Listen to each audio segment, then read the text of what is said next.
Frankly Telakapalli. AP రాజకీయాల్లో రచ్చరచ్చగా మారుతున్న నేపథ్యం, ప్రశాంతంగా పాలన సాగించాల్సిన ఈ సమయంలో అసలు ఏం జరుగుతుంది? రాజకీయ పరంగా విమర్శల, ప్రాణాలు కోల్పోతున్నాయి, అత్యాచారాలు గావించబడుతున్నాయి, ఒక ఉద్రిక్త పరిస్థితులు. నిన్న పొంగనూరులో చూస్తే వేరే చెప్పాల్సిన అవసరం లేదు, విజువల్లో అంత దారుణంగా వాహనాలను తగలపెట్టడం, రాళ్ల దాడులు, పోలీసుల కాల్పులు, ఇంకా ఈరోజు కూడా ఉద్రిక్తత కొనసాగుతూనే ఉంది. ఒకరికొకరు విమర్శలు చేసుకున్నప్పటికీ కూడా ప్రశాంతంగా రాష్ట్రంలో పాలన సాగాలి, ప్రశాంతంగా రాష్ట్ర అభివృద్ధి వైపు ఎటువంటి భయభ్రాంతులకి ప్రజలు గురి కాకుండా వాళ్ళ జీవనాన్ని సాగించుకోవాలి.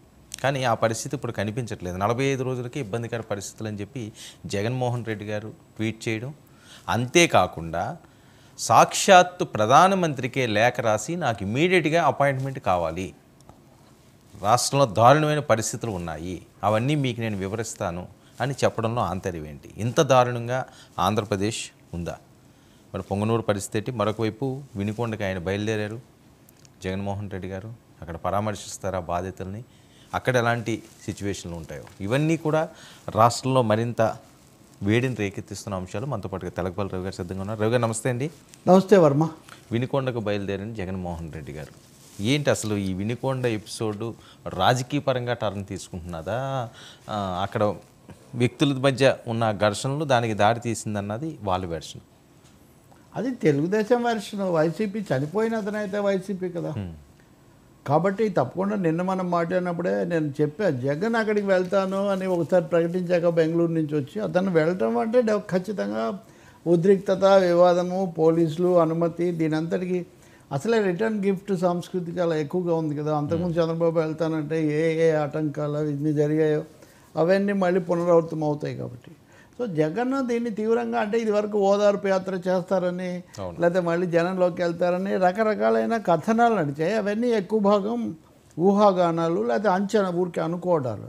కానీ ఇప్పుడు జరిగింది ఏంటంటే ఒక హత్య జరిగింది కాబట్టి వాళ్ళ కార్యకర్త సహజంగా పార్టీ అధ్యక్షుడు ఇలాంటి పరిస్థితుల్లో వెళ్ళి ఆ కుటుంబ సభ్యులను పరామర్శించడం, వాళ్ళకు ధైర్యం చెప్పడము, అలా కార్యకర్తలతో మాట్లాడడం, అధికారంలో ఉన్న వాళ్ళ మీద విమర్శ చేయటం, ఇదంతా జరుగుతుంది ప్రజాస్వామ్యంలో, రాజకీయాల్లో. అందువల్ల దానికి ఈ సందర్భాన్ని ఎంచుకున్నట్టుగా కనిపిస్తుంది. దానికి తగినట్టే ముందుగానే అసలు ఇది రాజకీయ హత్య కాదు, కేవలం వాళ్ళిద్దరి మధ్య వాళ్ళ తగాదాల్లో జరిగిందని, దానికి అసలు రాజకీయ పేరే లేకుండా కూడా వార్తలు ఇచ్చిన పరిస్థితి. ఏదేమైనా కానీ అదేమి దాగదు కదా, రాజకీయంగా ఉండే బంధాలు రాజకీయంగా ఉంటాయి. అందువల్ల ఖచ్చితంగా ఇప్పుడు వినుకొండ ఘటన అన్నది పోస్ట్ ఎలక్షన్ సినేరియోలో ఒక ముఖ్యమైన ఒక ఘట్టం అవుతుంది. శాసనసభ ఏ విధంగా జరుగుతుందో అనుకోకుండా ఇదే సమయంలో చంద్రబాబు నాయుడు సొంత జిల్లా అయినటువంటి, అలాగే ఒక ప్రధాన ప్రత్యర్థి అయిన పెద్దిరెడ్డి రామచంద్రారెడ్డి కుమారుడు వైసీపీ ఎంపీ మిథున్ రెడ్డికి సంబంధించిన అంశం కూడా ఇప్పుడే రావడంతో ఈ జంట ఉద్రిక్తతలు, ఇదో జంట ఉద్రిక్తతల కథలాగా తయారైంది. వినుకొండ, పల్నాడు ఇదంతా చూస్తేనేమో స్వతహాగానే అది కొంచెం ఫ్యాక్షన్ నేపథ్యము, ఉద్రిక్తతలు, గొడవలు ఇవన్నీ ఉండే ప్రాంతం. కాబట్టి వినుకొండ, నరసరావుపేట, సత్తెనపల్లి కొంతవరకు ఇప్పుడు అక్కడంతా కూడా జరుగుతున్నాయి, ఆ బెల్ట్ అంతా కూడా. కాబట్టి ఎక్కడ జరిగితే ఎక్కువగా రగులుకుంటుందో అక్కడే ఈ రాజకీయ రణరంగం మళ్ళీ రగులుకున్నట్టు కనిపిస్తుంది.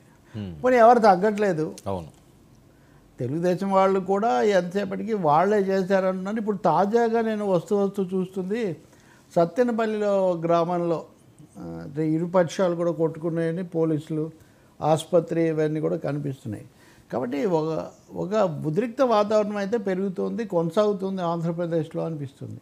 వీళ్ళు గెలిచిన అత్యుత్సాహంలో, వీళ్ళు ఓడిపోయినటువంటి ఒక విధమైన దీంట్లో నిస్పృహలో వాళ్ళు ఎవరిది పై చేయి అన్న పద్ధతి కూడా మొదలైనట్టుగా ఖచ్చితంగా కనిపిస్తుంది. ఇది అవాంఛనీయం. బేసిక్గా నేను చెప్పింది, ఉద్రిక్తత పెంచుకోవటం కంటే కూడా నువ్వు అన్నట్టు ఒక కొత్త ప్రభుత్వం కాస్త ప్రశాంతంగా ప్రారంభం కావటం, ఒక భిన్నమైన సంకేతాలు వెళ్ళటం అనేది అది రాష్ట్రానికి మంచిదై ఉండేది. ఎందుకంటే గతంలో ఆ ప్రభుత్వం ముఖ్యమంత్రి రాగానే ప్రజావేదిక కూల్చేశారు, విధ్వంసం మొదలైంది, గొడవలు ఎక్కువ, ఇది కదా జరిగింది. కానీ ఏదో ఒక విధంగా ఆ రోజు అక్కడ వైసీపీ ఆఫీసుకు వాటిని కూల్చివేయడంతో మొదలు పెడితే ఏదో రోజు ఒక వార్త. ఇవి కాకుండా చాలా దురదృష్టకరంగా చిన్నారుల మీద, మైనర్ బాలికల మీద అత్యాచారాలు, అదృశ్యాలు, శవాలు కనిపించకపోవడాలు, అధికారులు కూడా అదృశ్యం కావడాలు, ఇట్లాంటివి. సో ఇవన్నీ అంత సరైన వాతావరణం కాదు. ఈ వాతావరణాన్ని చక్కదిద్దాల్సిన అవసరం ఉంది. Good beginning well began is half done అంటారు. సరిగ్గా మొదలైతే అది సగం పని అయిపోయినట్టే. ఇక్కడ పథకాల వరకు ఒక 2-3 పథకాల్లో కొన్ని చర్యలు తీసుకున్నా మళ్ళీ అక్కడ కూడా తప్పటడుగులు ఉన్నాయి. మళ్ళీ ఈ జీపీఎస్ అది ఎవరిచ్చారు, అమ్మ ఒడి మీద కొంత గందరగోళము, అస్పష్టత రావడానికి కారకులు ఎవరు? వైసీపీ మీద విమర్శ చేయొచ్చు, ఎదురుదాడి చేయొచ్చు, మీరేం చేశారు, లేకపోతే మీకు అనే అర్హత లేదు, ఇవన్నీ అనొచ్చు. కానీ అదే సమయంలో మరి చాలా అనుభవము, చాలా అవగాహన, స్పష్టతతో వచ్చిన ప్రభుత్వంలో ఎందుకు ఇవి జరుగుతున్నాయి, ఇలాంటి ప్రశ్నలు కూడా ఉన్నాయి. సో తొలి అడుగుల్లోనే కొంచెం చక్కదిద్దుకోవాల్సిన అవసరాలు కనిపిస్తున్నాయి. సార్, జగన్మోహన్ రెడ్డి గారు ప్రస్తావించినట్లుగా